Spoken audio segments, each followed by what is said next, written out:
So let's get started. 2019.1, some of you may already be on it, so this might not be relevant, but I just wanted to talk about a few things. I went through the release notes and I tried to pull out things that I thought were interesting, that I thought would would affect more people. So there's a lot more there, and I highly recommend going into the release notes and looking at it to see what affects you.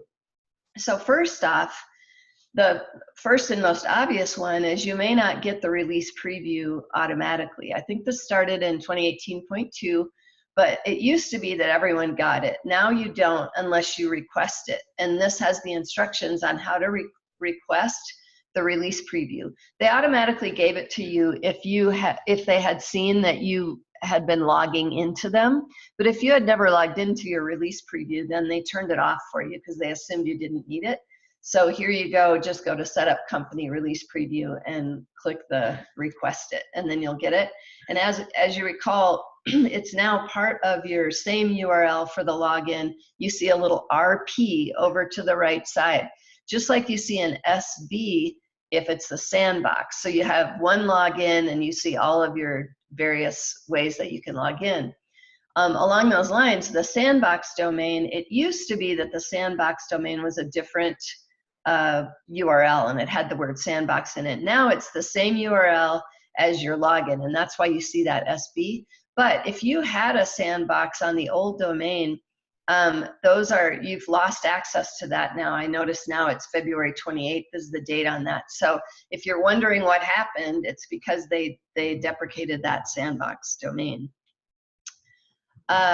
Mandatory two-factor authentication is now enforced for integrations, okay? This is really important. They warned you about it in 2018.2. Now they're forcing it. If you note the note on the bottom there in yellow, they have some test windows. And what they're doing is they're turning on this feature in your environment for, I think, a 4-hour window so that you can make sure that all of yours are going to work. And then they turn it off so that so that you, obviously, if you're importing orders or something like that, it's still going to work. But they send the admin on your account an email to tell you when your test window is, and you want to make sure that you've tested all of your integrations during that time, so that when they do flip it on permanently, you know that they're going to work. If you have any, this is really important. I hope everyone is seeing this coming. So if you're not the person who deals with this, go ahead and you can take this slide when we send it to you and send it to your admin and say, hey, are you sure do we have the test window working? And so we can help you with this. You can submit a support case at NetSuite support@ibailey.com if you want us to look at this with you. The full access role is going away. You may have noticed that if you have one, when you log in now, if you're in 2019.1, there's a yellow bar across the top that says, hey, this is going away. So you need to change everybody who's got the full access role, and you can set up this new role called core administration, or you can add the core administration permissions to a new custom role in order to take a lot of those of the features from the full access and give them to that one. So that one you can then alter to be exactly what you need. We of course recommend that you don't have a lot of admin users, just from a control standpoint. And then also if you're doing this core administration permission on a role, then you should be careful about what you're giving people. Again, if you need our help, we're willing to help you with that. But just know that I think it'll be by 2019.2. I haven't heard that for sure when they're going to take that role away entirely. I know they still have it because I have that role in an account and I just keep getting the warning. Okay. Oh, they also enhanced some options to configure subsidiary restrictions for roles. So if you have subsidiaries and you are having trouble with that, please take a look at that. Global search by document number only. For some people, this will really help because if you have if your job entails looking things up by document number, you may notice that when you're entering it, you get a whole bunch of things.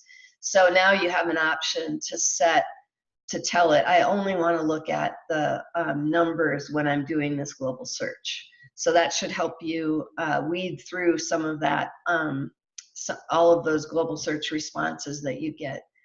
And if you're ever curious, we at one time had a tips and tricks for global search, and we published that, and it told you about using the prefixes for your search and things like that, and that's a very valuable thing to use. So let us know if you'd like to see that, get that document.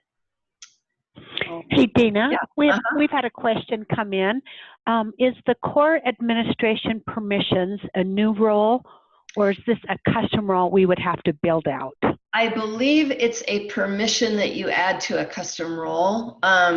So when you customize a role, so let's say you, let's say you pick up the role of your CFO, or that's probably not a good example, because you wouldn't want to give your CFO the core administration feature, but you could customize a role and then add that feature, that permission, and it then gives a lot of the full access role.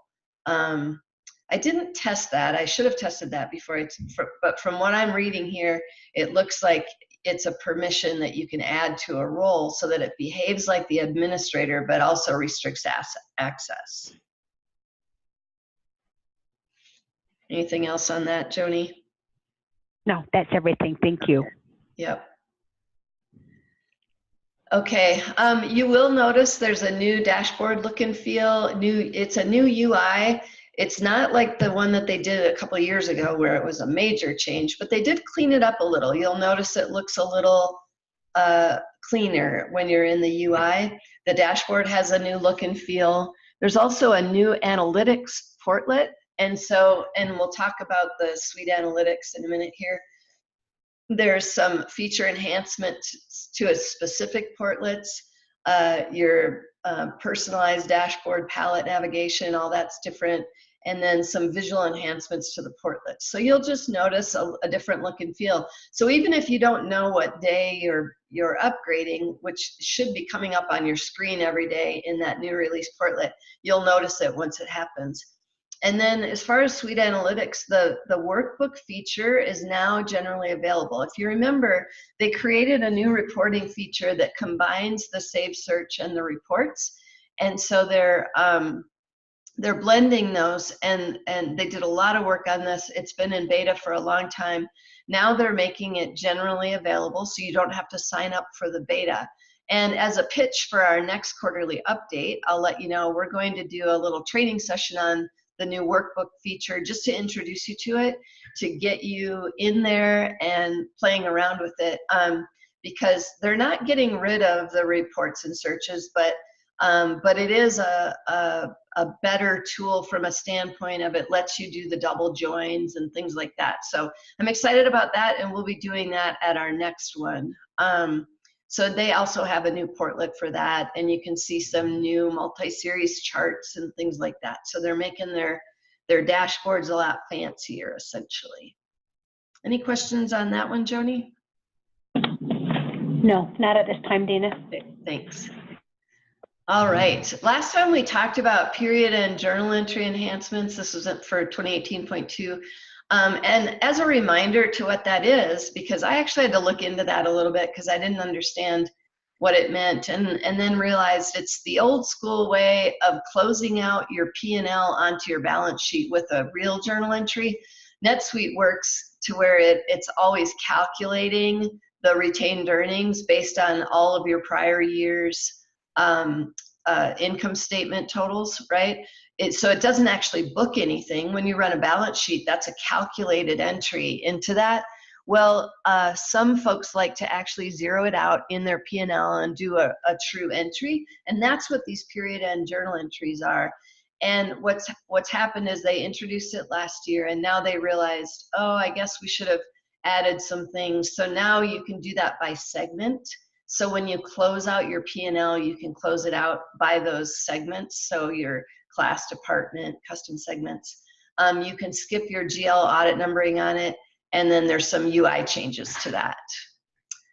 There's a GL audit numbering enhancement where you can choose to exclude certain transactions that always have a 0 value from your GL audit numbering. And so those are the 3 types of transactions.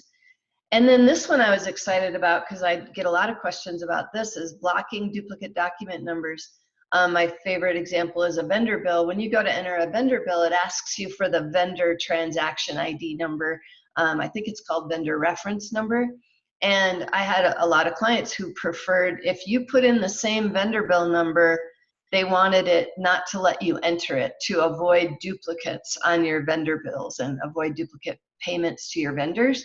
And it had an option to warn you, but then it would let you do it if you chose to. Now it's actually in there, so it'll block you from creating it. And it'll do that now for vendor bills, credits, credit card charges, and card refunds.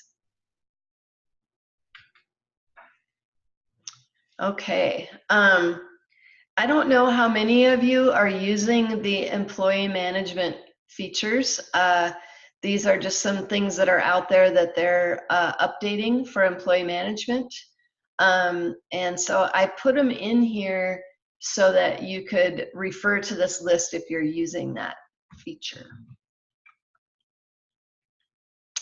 All right, manufacturing. There's some changes on this one. Editing legacy bill of material. I know that that's been requested. You can get non-integer resource values. So in your work center, you could do like a 1.5 or something, which was requested. Obviously, all these things have been requested in the past.